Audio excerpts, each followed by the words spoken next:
भजनलाल सरकार का पहला अंतरिम बजट लेखानुदान बजट दिया कुमारी ने पेश किया है। कई सारी घोषणाएं की गई हैं, कई वर्गों को साधने का प्रयास किया गया है। इस बजट में क्या कुछ खास रहा, इस पर चर्चा का दौर लगातार जारी है। बीजेपी से मेहमान मेरे साथ स्टूडियो में मौजूद हैं डॉक्टर सुरेंद्र सिंह जी, आपका बहुत बहुत स्वागत है। साथ ही साथ मेरे साथ स्टूडियो में मौजूद है सहयोगी भारती उत्कर्ष जैन, और कांग्रेस से हमारे साथ ऑनलाइन जुड़े हुए हैं doctor professor CB Yadav ji.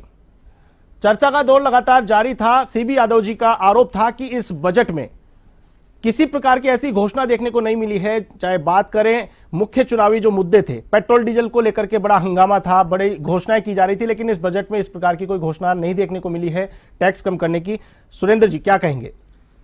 देखिए, राजस्थान राज्य को एक कठोर वित्तीय अनुशासन वाले बजट की आवश्यकता थी, और जिस तरह से पहली बार की वित्त मंत्री दिया कुमारी जी ने बजट पेश किया है, इससे 5 साल का ही नहीं, राजस्थान का 25 साल का विजन नज़र आ रहा है। ऐसा कोई सेक्टर नहीं है जिस सेक्टर को उन्होंने नहीं छुआ है। हालांकि ये एंट्रीम बजट था, बावजूद इसके एक फुल बजट जैसी चीज़ इसमें नज़र आई है। मैं पहले यादव जी की बात को सुन रहा था। मैं इनको बताना चाहूँगा यादव जी को कि किसान के लिए जो भी घोषणाएं देश में कहीं नज़र आती हैं, चाहे वो किसान क्रेडिट कार्ड की बात है, चाहे फसल बीमा की बात है, और चाहे किसान सम्मान निधि की बात है, मैं बड़े गर्व के साथ इस बात को कह सकता हूं कि भारतीय जनता पार्टी की सरकारें हैं जिन्होंने किसान की फिक्र की, किसान क्रेडिट कार्ड देश में लागू किया, फसल बीमा लागू किया, और किसान सम्मान निधि लागू की, और उसको बढ़ा दिया है। और देखिए, राजस्थान के इस बजट में पहली बार पशुपालकों को भी क्रेडिट कार्ड की स्कीम में लाया गया है। 5 लाख का गोपाल क्रेडिट कार्ड की घोषणा सरकार ने की है। इसके अलावा 1 लाख रुपए तक का ऋण हर एक पशुपालक को देने की घोषणा की है। मुझे लगता है कि राजस्थान में किसानों के सेक्टर में, एग्रीकल्चर के सेक्टर में क्रांतिकारी कदम है। 2000 करोड़ रुपए का एग्रीकल्चर फंड इस सरकार इस बजट घोषणा में हुआ है। तो निश्चित रूप से ऐसा कोई सेक्टर नहीं बचा है। बात नौजवानों की करें तो 70,000 नौकरियों के साथ जो घोषणा की है, स्किल डेवलपमेंट सेक्टर में जाने की बात कही है। और महिलाओं की बात करें तो महिलाओं के क्षेत्र में जो लाडो प्रोत्साहन योजना है, अपने आप में आप मानिए क्रांतिकारी योजना होगी। 1 लाख रुपए का सेविंग बोर्ड बच्ची के पैदा होते ही उसको मिलेगा, फिर कक्षा 6 पे उसको पैसे मिलेंगे, 8 पे मिलेंगे, फिर 9वीं पे बढ़ेंगे, फिर 12वीं 11वीं पे बढ़ेंगे, 12वीं पे बढ़ेंगे, और जब वो ग्रेजुएशन करने के लिए जाएगी तो उसको 50,000 रुपये मिलेंगे। 21 साल की होने पे उसको 1 लाख रुपए मिलेंगे। तो मुझे लगता है ये क्रांतिकारी कदम है। बिल्कुल क्रांतिकारी कदम आप बता रहे हैं, लेकिन सीबी यादव जी का सीधा सीधा आरोप यह था कि पेट्रोल डीजल को लेकर जो घोषणा की उम्मीद थी जनता को, लोकसभा चुनाव सामने है, जनता को उम्मीद थी कि कहीं न कहीं सरकार इस बार चुनावी वर्ष होने के चलते भी राजस्थान के लोगों को राहत दे सकती है। पेट्रोल डीजल की जो बातें की जा रही थी, उसको लेकर के किसी प्रकार का कोई जिक्र इस बजट में देखने को नहीं मिला। देखिए, मैं आपको पहले कह चुका हूं कि पिछले 5 साल में जिस तरह राजस्थान आर्थिक कुप्रबंधन का शिकार रहा, जिस तरह की गलत नीतियां और दूरदर्शी सोच रही है अशोक गहलोत जी की सरकार की, उसके कारण 5.59 लाख का जो कर्ज राजस्थान को मिला, जो 40% के आसपास जो जीएसडीपी का जो कर्ज हो गया है, मुझे लगता है इससे बुरी स्थिति इससे पहले कभी राजस्थान की नहीं रही होगी। और 115% तक का जो नियमित खर्च है, बजट का कुल राजस्व का 115% तक नियमित खर्च की स्थिति में पहुंचा दिया था। इस आर्थिक कुप्रबंधन से निपटने के लिए निश्चित रूप से राजस्थान को समय चाहिए। और जिस तरह से वित्त मंत्री के बजट भाषण में आपने उनका विश्वास देखा है, कॉन्फिडेंस देखा है, जो वादे, जो गारंटी, जो मोदी की गारंटी को लेकर हमने चुनाव में बात की, वो तमाम वादे, सारी गारंटी सब निश्चित रूप से पूरे होंगे। लेकिन जो हालत जो इन्होंने 5 साल में करी है राजस्थान की, उससे उभरने में से निश्चित रूप से समय तो लगना ही है। सीबी यादव जी, इनका कहना है कि जो कर्जा देकर गई पिछली कांग्रेस सरकार, उसको भरने में, उस गड्ढे को भरने में इनको वक्त लगेगा। हालांकि मोदी की गारंटी पूरी होने की बात ये अभी भी कर रहे हैं। आप कह रहे थे मोदी की गारंटी यहां नजर नहीं आ रही, क्या कहेंगे?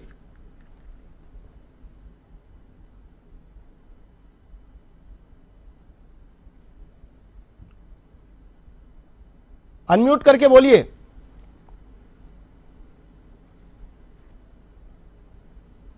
सीबी यादव जी, आप अनम्यूट करके बोलिए, आपकी आवाज नहीं पहुंच पा रही है। एक बार फिर से रुक करेंगे सीबी यादव जी का। तब तक मेरे साथ सहयोगी भारती उत्कर्ष जैन। जी, मैं आपसे एक सीधा सवाल ये लेना चाहूंगी कि जब आप लोग विपक्ष में थे, तब आप लोगों ने ये बात हमेशा कही कि रोडवेज बहुत बड़े घाटे से जूझ रहा है, और ऐसे में जब आप सत्ता में आते हैं और डिप्टी सीएम दिया कुमारी जी जो है, वित्त मंत्री जो है, उन्होंने ये घोषणा की कि रोडवेज के अंदर 50% डिस्काउंट दिया जाएगा सीनियर सिटीजन को, तो किस तरीके से इस घाटे से उबर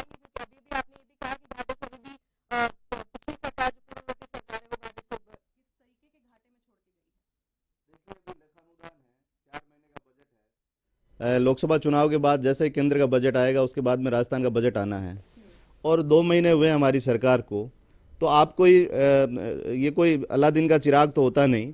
निश्चित रूप से जो वादे, जो घोषणाएं, जो ठोस बातें हमने कही हैं वो हमारे ठोस इरादे हैं और आने वाले समय में जब राजस्थान का बजट आएगा, मुख्य बजट आएगा, उसमें तमाम चीज़ें आपको देखने को मिलेगी। इन तमाम विपरीत परिस्थितियों में जो राजस्थान को आर्थिक मापदंडों में राजस्थान पिछड़ गया है उनको क्रॉस करते हुए मुख्य धारा में आना है। निश्चित रूप से केंद्र में भी हमारी सरकार है, राज्य में हमारी सरकार है, तो डबल इंजन की सरकार मिलकर राजस्थान के विकास के नए कीर्तिमान स्थापित होंगे और आने वाले 5 साल 25 साल के लिए वो नींव डाल के जाएंगे। जो 2047 में हमने विकसित भारत की कल्पना की है उसमें राजस्थान बिल्कुल बराबर कदम ताल करता हुआ नजर आएगा। बिल्कुल, लेकिन जिस प्रकार से जो घोषणाएं होनी थी पेट्रोल डीजल पे आपने कुछ नहीं किया। इसके अलावा बात करें कि एमएसपी को लेकर, अभी सीबी यादव जी भी घेर रहे थे, एमएसपी को लेकर किसी प्रकार की कोई घोषणा नहीं की गई है। किसानों को सशक्त करने की बात की जा रही थी, उन्हें जो पेंशन दी जा रही थी, उन्हें जो पैसा डायरेक्ट ट्रांसफर किया जा रहा था उसको डबल करने की बात की गई थी। चुनाव में मोदी की गारंटी में ये सब चीजें शामिल थी, लेकिन इस बार इस बजट में किसी प्रकार की कोई घोषणा देखने को नहीं मिली। देखिए, एमएसपी की जो बात है, जो गेहूं का एमएसपी बढ़ाने की बात हम पहले ही कर चुके हैं और मैं मेरे मित्र यादव जी जो कांग्रेस के प्रवक्ता उनको बताना चाहूँगा कि पिछले 9 साल में लगभग सभी एमएसपीज को हम डबल पे लेके आ गए हैं। जो बात हमने किसान की आय को दुगनी करने की बात कही थी, आज बाजार की स्थिति देखिए, कृषि जिंसों की डिमांड की स्थिति देखिए और भाव की स्थिति देखिए। बाजार जिस तरह से उठा हुआ है, जिस तरह से किसान की फसल की कीमत उसको बाजार में मिल रही है, वो एमएसपी की तरफ आने की जरूरत ही नहीं महसूस कर रहा। बाजार अपने आप में खुल गया है। तो जो फार्मर बिल हम लोग लेके आए थे, किन्हीं कारणों से हम किसानों को हमारी बात नहीं समझा पाए, वो हमें विड्रॉ करने पड़े, लेकिन उसके बावजूद भी एग्रीकल्चर सेक्टर अपने आप में भारत में पिछले 9 साल में जिस तरह की उपलब्धियां हमने हासिल की है, और इसके अलावा सोशल सिक्योरिटी स्कीम को भी किसानों के लिए जो हमने दिया है, हमने किसान सम्मान निधि की बात कही थी जो 6,000 से बढ़ाकर 8,000 हम लोग पहले ही कर चुके हैं। तो जो तमाम वादे, जो तमाम गारंटी मोदी की हैं वो निश्चित रूप से लागू होंगी। आप हमें समय दीजिए। 6,000 से बढ़ाकर 8,000 कर दी गई है। किसान सम्मान निधि की जो राशि है उसको बढ़ा दिया गया है। इसके अलावा जो घाटा है वो कहीं ना कहीं रोक रहा है। पिछली सरकार ने जो घाटा दिया है उसको लेकर के उसकी पूर्ति करने में सरकार को समय लगेगा, ऐसा कहना है भाजपा प्रवक्ता डॉक्टर सुरेंद्र सिंह जी का। क्या कहेंगे सीबी यादव जी? आशीष जी, जो मैं बता रहा था कि बेसिकली सरकार अमीरों के लिए, अमीरों के द्वारा सरकार है, इसमें गरीब किसान है कहाँ। मैं आपको पहली चीज वही बता रहा था जो पिछला मेरा सवाल था। सवाल ये था कि आप जब चुनाव में गए थे तो ये आपका सबसे बड़ा मुद्दा था कि दूसरे राज्यों की तुलना में राजस्थान का पेट्रोल डीजल ज्यादा है और इतना ज्यादा वेट है और हम तुरंत प्रभाव से करेंगे। आज इनको माफी मांगनी चाहिए इस प्रदेश की जनता से कि भाई आप झूठ बोलने की सारी हदें और रिकॉर्ड तोड़ देंगे। अगर आपको यही बहाना बनाना था कि आर्थिक कुप्रबंधन है, सख्त नियमन करना है, तो भाई ये बात पहले जनता से कमिटमेंट करते हैं ना। तो एक तो इतना बड़ा झूठ इनका जो है सामने आया है। अब मैं आपको किसान की बात पर आशीष जी थोड़ा लेके जाता हूँ। किसान को बेसिकली इन्होंने दिया क्या है? 3 काले कृषि कानून दिए। ये कह रहे हैं हमारी उस नीति में किसान है, और अभी इस बजट में देखो या मैं केंद्र के बजट में देखो, किसान के नाम पर सिर्फ ऋण ऋण ऋण और क्रेडिट कार्ड, और हम ज्यादा बात करें तो प्रधानमंत्री फसल बीमा योजना, जिसमें किसानों से बहुत बड़ा प्रीमियम लेकर के उनको लूटने का और कॉर्पोरेट को एक बड़ा फंड देने का काम ये लोग करते हैं। इनका कमिटमेंट ये था कि प्रधानमंत्री सम्मान निधि को हम 12,000 रुपए ईयरली करेंगे, और दूसरा सबसे बड़ा कमिटमेंट ये था कि हम गेहूं की जो खरीद है उसे 27 रुपए करेंगे। ये कह रहे हैं हमने एमएसपी बढ़ा दिया। भैया एमएसपी नहीं बढ़ाना, एमएसपी खरीद ही नहीं होती है। खरीद की गारंटी चाहिए किसान को, एमएसपी नहीं। एमएसपी पे 6% खरीद भी नहीं होती है। एमएसपी से क्या मतलब है? आप भावांतर योजना कि आपका किसान का अगर 1,500 रुपए में बिक रहा है तो 2700 रुपए का जो डिफरेंस है वो हम देंगे। ये बात की आपकी गारंटी थी। आप क्या झूठ बोल करके केवल जनता को गुमराह करने के लिए होते हो क्या? तो ये एक बड़ा सवाल मैं यहां रख रहा हूं। और सबसे बड़ा सवाल आपको आशीष जी ये जानना चाहिए, और इनसे मैं भी जानना चाहता हूं एक कर्मचारी के नाते, मतलब कि आप ओल्ड पेंशन स्कीम में बजट चुनाव के समय जब आप ये कह रहे थे ओल्ड पेंशन स्कीम में कि ओल्ड पेंशन स्कीम खत्म नहीं होगी, ये कांग्रेस वाले गलत कह रहे हैं, तो भैया आप इस बजट पर क्लियर कर देते। सारे कर्मचारी संगठन कह रहे हैं कि स्थिति को क्लियर करो।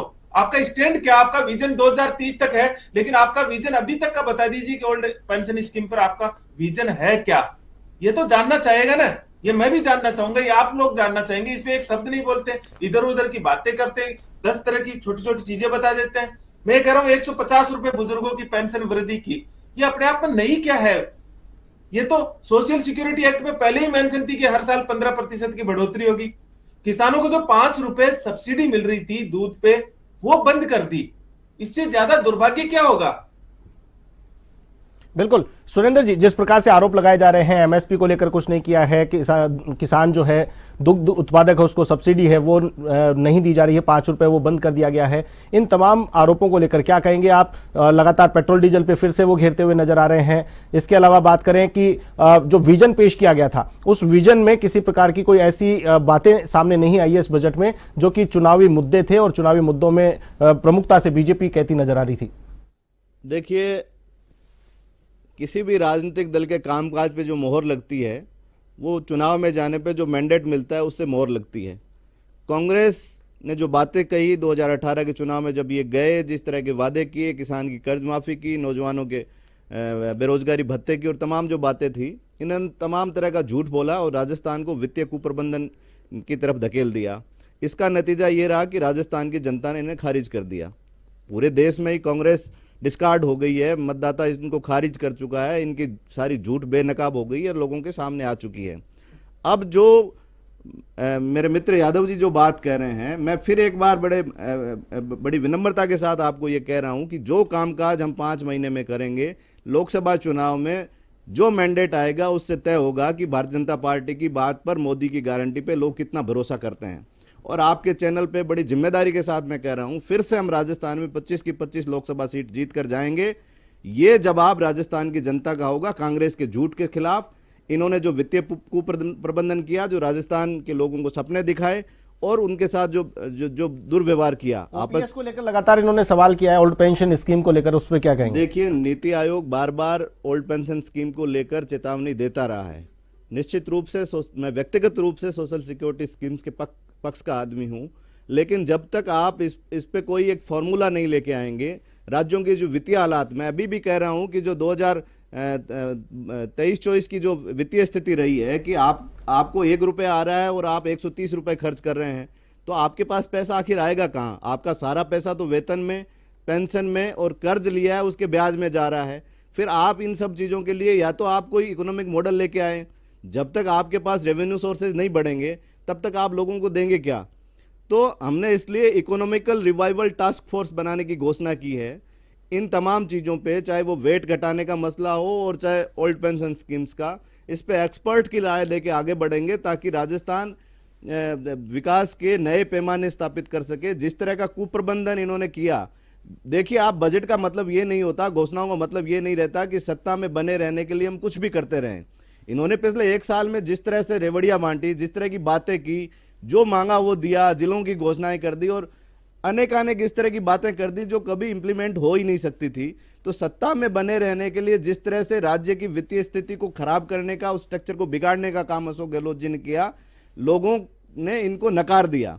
आने वाले समय में जब हम इकोनॉमिक रिवाइवल टास्क फोर्स के माध्यम से एक्सपर्ट्स की ओपिनियन आने के बाद, चाहे वो वेट का डिसीजन है, चाहे ओल्ड पेंशन स्कीम्स पे जो डिसीजन होने हैं, राज्य की वित्तीय स्थिति हमारे सामने एक बड़ा चैलेंज है और ठोस वित्तीय अनुशासन के साथ राजस्थान को आगे बढ़ाना है। इसलिए तमाम बातों पर अभी 2 महीने का समय आपने हमें दिया है, मुख्य बजट आते आते इन सब पे फैसला होना है। और आप भरोसा रखिए, जो बातें हम लोगों ने कही हैं, मोदी की गारंटी पे जब पूरा देश भरोसा कर रहा है, स्टेट भरोसा कर रहा है, तो उस भरोसे को हम लोग कायम रखेंगे। सुरेंद्र जी, अगर भर्तियों की बात की जाए तो युवाओं के लिए 70,000 नई भर्तियां निकाली गई हैं इस बजट में। इसे किस तरीके से फुलफिल किया जाएगा, क्योंकि ऑलरेडी हर सेक्टर में, हर डिपार्टमेंट में जो भर्तियां पहले से बाकी चल रही हैं, उनके ऊपर कोई डिस्कशन नहीं हुआ है। उनको किस तरीके से फुलफिल किया जाएगा, उन भर्तियों का क्या होगा, इस पर कुछ भी बातचीत नहीं हुई है। तो ये 70,000 नई भर्तियों को किस तरीके से आप फुलफिल करेंगे? देखिए, ये तो बजट की घोषणाएं हैं, इम्प्लीमेशन क्या होना है, इन पे नोटिफिकेशन सब आने हैं। बजट घोषणा तो अपने आप में एक पॉलिसी है, उसको इम्प्लीमेशन पे बाद में जो डिसीजन होना है वो सब चीज़ें आपके सामने आनी हैं। लेकिन आप भरोसा रखिए कि पिछले 5 साल में जिस तरह से 19 एग्जाम में से 17 के पेपर लीक हो गए। हमारी सरकार आने के बाद में भी 2 बड़ी भर्तियां हम लोगों ने कराई है, बड़ी निष्पक्ष भर्तियां हुई हैं, और जिस हमारा कमिटमेंट है लोगों के साथ, राजस्थान के नौजवान के साथ, कि उनकी सपनों की हत्याएं हम नहीं होने देंगे। एक निष्पक्ष और पारदर्शी परीक्षा का सिस्टम हम लोग डेवलप करेंगे। आरपीएससी की साख का जो भट्टा इन्होंने 5 साल में बिठाया है, उसकी प्रतिष्ठा वापस बनाएंगे और प्रयास करेंगे कि राजस्थान में सारी की सारी सरकारी नौकरियों में निष्पक्ष भर्तियां हो, पारदर्शितापूर्ण भर्तियां हो, और जो योग्य अभ्यर्थी हैं वो वहां तक पहुंच पाएं। हम लोगों ने आरएस जैसे प्रतिष्ठित एग्जाम में जिस तरह की स्थिति देखी कि एक पर्टिकुलर सेक्टर से लोग चुन के आ रहे हैं, जिस तरह से इंटरव्यूज में इनके जो नेता रहे, उन नेताओं के परिवारों के लोगों का सिलेक्शन हो गया, एक जैसे नंबर आ रहे थे, तो ये जो स्थितियां इन्होंने बिगाड़ी है राजस्थान की, राजस्थान के नौजवानों के जो सपनों की हत्याएं की हैं, इनके खिलाफ राजस्थान का नौजवान आक्रोशित होकर इनके खिलाफ वोट दिया है। तो जिस कमिटमेंट के साथ राजस्थान के नौजवान ने हम पे भरोसा किया है, उन सारे भरोसे को हम लोग कायम रखते हुए सरकारी नौकरियां ही नहीं, दूसरा जो भी सेक्टर है, नौजवान को आत्मनिर्भर बनाने की जरूरत है। सरकारी नौकरियों के भरोसे राजस्थान का नौजवान कब तक पालेगा, इसलिए उसका स्किल डेवलपमेंट हो, नए एंटरप्रेन्योर डेवलप हो, नौकरी लेने वाले की बजाय नौकरी देने वाले की जैसी मानसिकता बढ़े, तो उन सब क्षेत्रों में भी राजस्थान आगे बढ़ेगा। और आपने हमारे बजट में इस तरह का विजन देखा है, आने वाले 5 साल में तमाम बातें राजस्थान के लोगों के सामने भी आएंगी। यादव जी, आप क्या कहना चाहेंगे सुरेंद्र जी की इस बात पे? पेपर लीक का मुद्दा उन्होंने फिर से उठाया। हालांकि ये बात भी मैं मानती हूं कि जो ठोस कानून और नियम कांग्रेस सरकार ने बनाए थे पेपर लीक के को रोकने के लिए, वो अपने आप में आइडलाइज किए जाते हैं सब जगह। लेकिन सुरेंद्र जी, ये बात भी मैं आपसे कहना चाहूंगी कि सबसे ज्यादा पेपर लीक गुजरात में हुए थे। देखिए, केंद्र ने कड़ा कानून बनाया है, वो बात चाहे राजस्थान की हो चाहे गुजरात की। सरकार ने भी कड़ा मैं तो हमारे यहाँ के जो मोर को अपने पैरों को देखना चाहिए, उसको देख के रोता है। राजस्थान के नौजवानों की जो बदतर स्थिति हमने देखी, जो उनके आंखों में आंसू देखे, जो माएँ अपनी बच्चियों को, बेटों को पढ़ाने के लिए रात रात भर जागती थी, और सुबह जब एग्जाम देने आते थे और 1 घंटे बाद पता लगता था कि एग्जाम देने निकलने से पहले ही पेपर लीक हो गया। और इससे भी बड़ी बात, मैं चाहे आप राजस्थान में, उत्तर प्रदेश में आपको कहीं नहीं मिलेगी, जिस पॉलिटिकल पार्टी की सरकार थी उसके नेताओं का, उनके मुखियाओं का इन्वॉल्वमेंट रहा। और मैं बड़ी जिम्मेदारी के साथ आपको कहता हूं कि जो तमाम लोग इन भूमिकाओं में इन्वॉल्व रहे, इन अपराध में इन्वॉल्व रहे, वो जेल की सलाखों के पीछे होंगे। मोदी ने इस चीज की भी गारंटी ली है, और आने वाले समय में तमाम लोगों के खिलाफ जांच होगी, एसआईटी बैठ गई है, और वो सब लोग जिन्होंने भी, जिनकी भूमिकाएं पेपर लीक में रही हैं, जिनकी भूमिकाएं आरपीएससी को करप्ट करने में रही हैं, वो सब लोग सलाखों के पीछे जाने वाले हैं। यादव जी, क्या कहना चाहेंगे आप? अभी आपने ही बताया कि पेपर लीक की सबसे ज्यादा घटनाएं गुजरात में हुई है, फिर भी हमने इस बात को ऐसे नहीं उठाते हैं। हमने बार बार ये बात कही कि पेपर लीक की समस्या एक राष्ट्रीय समस्या है। कंटिन्यू इस बात को कहते रहे, एक प्रोपेगेंडा फैलाया और उसके खिलाफ देश का सबसे सख्त कानून लेके आए। आज ये पार्लियामेंट के अंदर पेपर लीक का कानून लेके आए, और जिसमें इतने लूप होल है। मैं चैलेंज करता हूं, राजस्थान सरकार का कानून और पार्लियामेंट का जो कानून है उसके प्रोविजंस देखेंगे तो राजस्थान सरकार के कानून की सख्ताई के आगे पार्लियामेंट का कानून कहीं टिकता ही नहीं है। अगर टिकता है तो मुझे जरूर बताइए, अगर होगा तो वो पक्का झूठ होगा।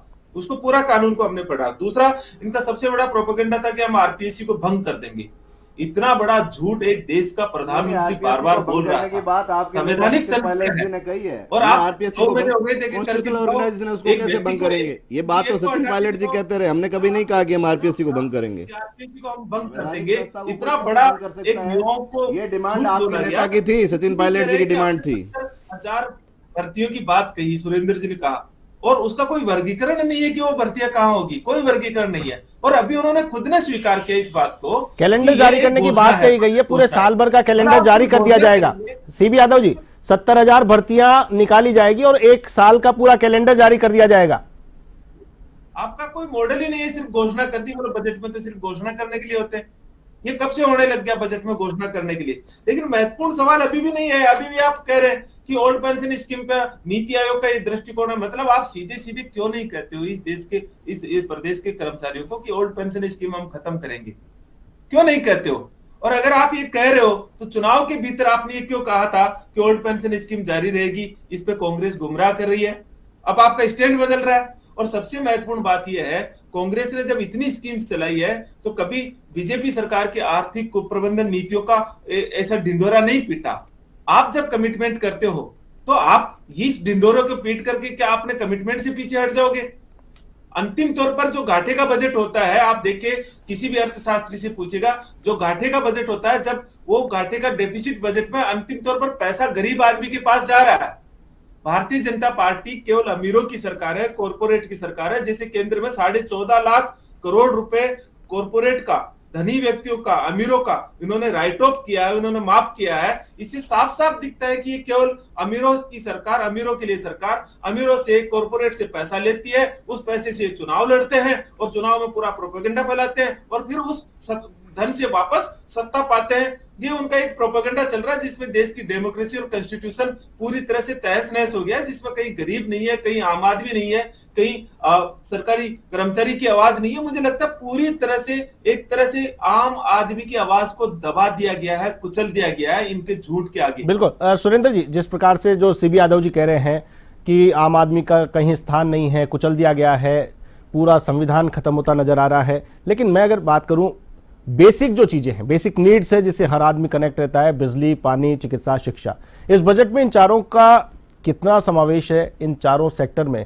आप क्या हाइलाइट्स बताना चाहेंगे? जो बिजली के क्षेत्र में, राजस्थान में बिजली की जो कमी रहती है, बिजली की ट्रिपिंग होती है, किसान परेशान होते हैं, रात में बिजली दी जाती है, सिंचाई नहीं कर पाता है, पानी की सबसे बड़ी प्रॉब्लम, शिक्षा को लेकर के कोई बहुत बड़ी घोषणाएं देखने को नहीं मिली है। हालांकि जो किसान है उनके बच्चों को फ्री में पढ़ाने की बात की गई है, लेकिन जो बेसिक स्ट्रक्चर है एजुकेशन का, उसको कैसे डेवलप करेंगे, उसका कोई विजन इसमें शायद नजर नहीं आया। और साथ ही साथ चिकित्सा की बात करें, चिरंजीवी स्वास्थ्य बीमा योजना चलाई गई थी कांग्रेस सरकार की ओर से, गहलोत सरकार ने ये योजना चलाई थी, उसका नाम चेंज कर दिया गया है। तो यहां पर यह स्पष्ट करना जरूरी है कि केवल नाम बदला गया है, टर्म्स कंडीशंस पुरानी रहेगी, या फिर जो सेंटर की आयुष्मान भारत योजना जो चल रही थी उसी योजना की जो टर्म्स कंडीशंस है वो लागू होगी। क्योंकि अगर चिरंजीवी की टर्म्स कंडीशंस को हटाया जाता है तो एक पूरा वर्ग कटता है, क्योंकि आयुष्मान भारत में वो लोग कवर होंगे जो पात्र परिवार है। पात्र परिवार कवर होंगे तो जो व्यक्ति 850 रुपए जमा कराकर उस योजना का लाभ ले रहा था वो लाभ नहीं मिल पाएगा। बिल्कुल, बेनिफिशियरी चेंज हो रहे हैं। मैं आपकी सवालों का जवाब भी दूंगा। उससे पहले जो मेरे मित्र कांग्रेस के प्रवक्ता कह रहे हैं, मैं उनकी बात कहना चाहूँगा कि जिस पार्टी ने इस देश को इमरजेंसी दी और उनको लगता है कि अब तानाशाही हो गई है, जो लोग डिक्टेटरशिप के समर्थक रहे हैं वो हमारे लोकतांत्रिक ढांचे पे सवाल उठा रहे हैं। दूसरी बात, इन्होंने 50-60 साल देश में गरीबी हटाओ का नारा देते हुए निकाल दिए। आप देखिए, हमने 9 साल में 25 करोड़ लोगों को गरीबी से बाहर निकाला है। जब 2014 में हम लोग शासन में आए, उससे लेकर अब आज कैसे मानते हैं गरीबी से बाहर निकालने का क्राइटेरिया क्या मानते हैं? जो नीति आयोग ने क्राइटेरिया तय है, प्रतिदिन 150 रुपये से कम कमाने वाला आदमी गरीब है, तो उसको क्राइटेरिया से हमने बाहर निकाला है। 19% जो गरीबी के बिलो पॉवर्टी लाइन थे वो 11% लोग बचे हैं। और केवल इतना ही नहीं, मैं कहता हूं कि जब हम लोग शासन में आए तब 16% घरों में नल के कनेक्शन थे, आज 75% घरों में नल के कनेक्शन है। ये 9 साल की मैं बात कर रहा हूँ। रसोई गैस की अगर बात करें तो तब 43% घरों में रसोई कनेक्शन थे, आज 75% घरों में रसोई कनेक्शन है। ये बताएं कि सिलेंडर कितने लोग अफोर्ड कर रहे हैं? मैं आपको वही बात कह रहा हूँ, चाहे पेयजल है, चाहे बिजली कनेक्शन है और चाहे घर देने की बात है, हमने उन तमाम सेक्टर्स में गरीबी दूर करने के प्रयास किए हैं और उसका परिणाम आज सामने आ रहा है। जिस तरह से इंडियन इकोनॉमी ग्रो कर रही है, उसके जो पंख लगे हैं, हम 11वीं बड़ी अर्थव्यवस्था से 5वीं अर्थव्यवस्था पे आए हैं और हमने 2030 तक का संकल्प लिया है तीसरी बड़ी अर्थव्यवस्था बनने का। तो इस अर्थव्यवस्था का जो स्ट्रक्चर बड़ा हो रहा है, उसमें गरीब को, किसान को, नौजवान को, सबको उसका हक मिल रहा है। अब अगर राजस्थान स्टेट की बजट पे बात करें, जो सवाल आपने उठाए हैं कि राजस्थान बिजली की क्राइसिस से जूझ रहा था, वास्तविक रूप से मैं आपको बड़ी ईमानदारी से के साथ कहता हूं कि ये इनका कुप्रबंधन था। राजस्थान के जितने भी बिजली घर हैं उनको चलाने के लिए आपको 30 ट्रेन कोयले की चाहिए। इनके समय में 15 ट्रेन आ रही थी, जबकि दोनों राज्यों में कांग्रेस की सरकार थी। जहां से कोयला आता है वहां भी इनकी सरकार थी। अब दोनों राज्यों में भारतीय जनता पार्टी की सरकार है। अब कैसे रोजाना 30 ट्रेन पहुंच पा रही हैं? कुल मिला के ये लोग क्या करते थे कि वहां से जो ट्रांसपोर्टेशन खर्च बढ़ाने के लिए इनके लोगों ने का जो इन्वॉल्वमेंट रहा, ट्रांसपोर्टर्स को अतिरिक्त पैसा देते थे, महंगी बिजली खरीदते थे इनके अधिकारी, उनका कुप्रबंधन था जिसका भुगतान राजस्थान के लोगों को करना पड़ता था और महंगी बिजली राजस्थान के लोगों को मिलती थी। और वो जो एक cess permanent Adani cess, Gehlot cess लोगों के बिल पे लगा दिया है, उसका भुगतान हम लोग हर बिजली बिल में हम लोगों को करना पड़ रहा है। तो मेरा कहना ये है कि ये जो लेखानुदान है ये तो एक एंट्रीम बजट है, आपको इससे बहुत बड़ी उम्मीद लगाएं तो 4 महीने बाद जैसे लोकसभा चुनाव के बाद में जो मुख्य बजट आना है उसमें आप हमारे 5 साल के विजन को देखेंगे। बाकायदा इस बजट में भी आपको वो तमाम चीज़ें दिख रही हैं, चाहे स्कूली शिक्षा में हम लोग बात करें तो उसके लिए जो घोषणाएं हुई हैं, किसानों के लिए हुई हैं, नौजवानों के लिए हुई हैं, नौकरियों की जो बात हम लोगों ने की है, पेंशन को बढ़ाया है, मेट्रो को विस्तार दिया है, 5 लाख घरों में सोलर प्लांट लगाने की बात हम लोगों ने कही है, गुड़ और चीनी पे मंडी टैक्स हम लोगों ने हटाया है, 1500 करोड़ रुपए सड़कों के इंफ्रास्ट्रक्चर के लिए दिए हैं, लैंड टैक्स को बिल्कुल खत्म कर दिया है, ई लाइसेंस के जरिए स्मार्ट कार्ड देने की हम लोगों ने बात कही है, 100 करोड़ रुपए का महाराणा प्रताप सर्किट बनाने की बात कही है जो टूरिज्म के लिए पंख लगाएगा, पुलिस आधुनिकीकरण के लिए 200 करोड़ रुपए दिए हैं, मीसाबंदियों को पेंशन की बात हम लोगों ने कही है, आशा सहयोगिनी, आंगनबाड़ी सबके वेतनमान को बढ़ाने की बात कही है, 25 एडवांस एम्बुलेंस इस बजट में हम लोगों ने घोषणा की है, लाडो प्रोत्साहन योजना आप देखिए एक क्रांतिकारी स्कीम साबित होगी। और जिस तरह से लखपति दीदी स्कीम पूरे देश में गेम चेंजर साबित हुई है, 9 करोड़ महिलाओं को जो 84 लाख सेल्फ हेल्प ग्रुप के माध्यम से देश में 9 करोड़ महिलाओं को इसका बेनिफिट मिला है। आप देखिए 25% हायर एजुकेशन में 28% महिलाओं का रजिस्ट्रेशन बढ़ा है और प्रधानमंत्री आवास योजना के नाम पे जितने घर बनाए जा रहे हैं उसमें से 70% घर महिलाओं के नाम से हैं। तो वुमेन एम्पावरमेंट पे भी एक बड़ी घोषणा है। लखपति दीदी को लेकर अभी सेंट्रल की जो इंटरिम बजट था उसमें भी घोषणा की जी। गई, राजस्थान में भी अभी की गई है जी। तो इसकी वर्किंग किस तरीके से होगी, इनके जो पात्र लोग हैं वो किस तरीके से डिसाइड किए जाएंगे? मैं आपको स्पष्ट कर दूं कि लखपति दीदी एक स्कीम है वुमेन एम्पावरमेंट के लिए, वुमेन एम्प्लॉयमेंट के लिए। सेल्फ हेल्प ग्रुप के माध्यम से उनको 1 लाख रुपए तक का कर्जा दिया जाता है, उससे वो अपना रोजगार करती हैं और वो धीरे धीरे उसको वापस चुकाती हैं, उसमें सब्सिडीज भी हैं। तो मैं आपको यही बता रहा था कि पिछले 3-4 साल में 83 लाख सेल्फ हेल्प ग्रुप के माध्यम से 9 करोड़ महिलाओं को इसको बेनिफिट दिया गया है।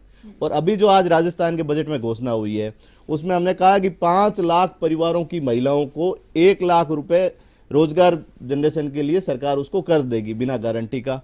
तो निश्चित रूप से जब 5 लाख फैमिलीज की महिलाओं को एम्प्लॉयमेंट के लिए ट्रेनिंग भी मिलेगी और उनको कर्ज भी मिलेगा, तो निश्चित रूप से 5 लाख परिवार एक साथ उठेंगे और खास तौर से महिलाओं के नाम पे उठेंगे तो वो पूरा परिवार एक साथ अप होगा और उसका फायदा पूरे राजस्थान को मिलने वाला है। बिल्कुल, एक बार फिर से रुक कर लेते हैं सीबी यादव जी का। कांग्रेस नेता सीबी यादव जी हमारे साथ जुड़े हुए हैं।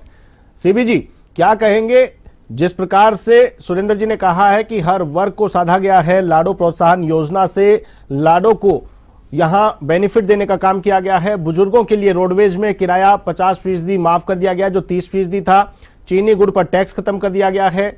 हालांकि सामाजिक सुरक्षा पेंशन की आप बता रहे हो टर्म्स कंडीशंस पहले से थी, इसमें कोई नया नहीं किया गया है, केवल वही टर्म्स कंडीशंस को फॉलो किया गया है। लेकिन इसके अलावा मेट्रो की अगर बात करें तो इसके फेज का विस्तार किया जा रहा है। नया रूट एक मेट्रो का मिलने वाला है जयपुर वासियों को, किसानों को। गोपाल क्रेडिट कार्ड की योजना से 5 लाख देने वाले हैं और इसके अलावा पर्यटन को बढ़ावा देने के लिए और 20 मंदिरों को विकास के लिए 315 करोड़ का बजट दिया गया है। क्या कहेंगे सीबी जी? आशीष जी, सबसे बड़ी बात उन्होंने सवाल उठाया कि कांग्रेस पर। कांग्रेस वो पार्टी है जिसने इस देश को आजाद करवाया, इस देश को संविधान दिया। और भाई साहब, जो भारतीय जनता पार्टी आज इस प्रक्रिया से शासन में आई है उस लोकतंत्र को बनाए रखा और उसके माध्यम से आप चुनाव लड़ करके और इस डेमोक्रेसी के माध्यम से आप सत्ता में आए हो, वो कांग्रेस पार्टी की देन है। इस देश का बेसिक ढांचा कांग्रेस पार्टी ने बनाया है। आपने सिर्फ और सिर्फ पिछले 10 सालों में बेचने का काम किया है। और जिस समय जब इस देश का निर्माण हो रहा था तब आपके लोगों ने एक खून का कतरा नहीं बहाया, कांग्रेस पार्टी ने कुर्बानियां दी है। इसलिए ये सवाल उठाना बंद कीजिए। अब मैं महत्वपूर्ण बात आ रहा हूँ आशीष जी, सबसे बड़ी बात है कि तमाम तरह की बातें 2014 में जब हम सरकार में आए थे जब एक बार सुरेंद्र जी उनको कंप्लीट कर लेनी, फिर आप अपनी बात रखिए। क्या है वो सवाल ये है कि चिरंजीव योजना का नाम बदल करके आपने आयुष्मान भारत योजना की है। तो क्या ये चिरंजीव योजना का सिर्फ नाम ही बदला है या और कुछ? ये सवाल कर चुका हूं मैं, ये सवाल इनसे कर चुका हूं मैं जी। के तौर पर भी मैं जानना चाहता हूँ, गैस सिलेंडर की जो सब्सिडी आप 450 रुपए में दे रहे हो, वो सबको दे रहे हो या केवल और केवल कुछ लोगों को? आप जैसे गरीबी की बात कर रहे हो, मैं आपको आशीष बताना चाहता हूँ, गरीबी की परिभाषा जो 2011 के अंदर थी 816 रुपए, वो उसमें भी कई टर्म्स और कंडीशन लगा करके वही 816 रुपए, मतलब इनका गरीब की परिभाषा देखिए, ये गरीब को ही हटा देंगे।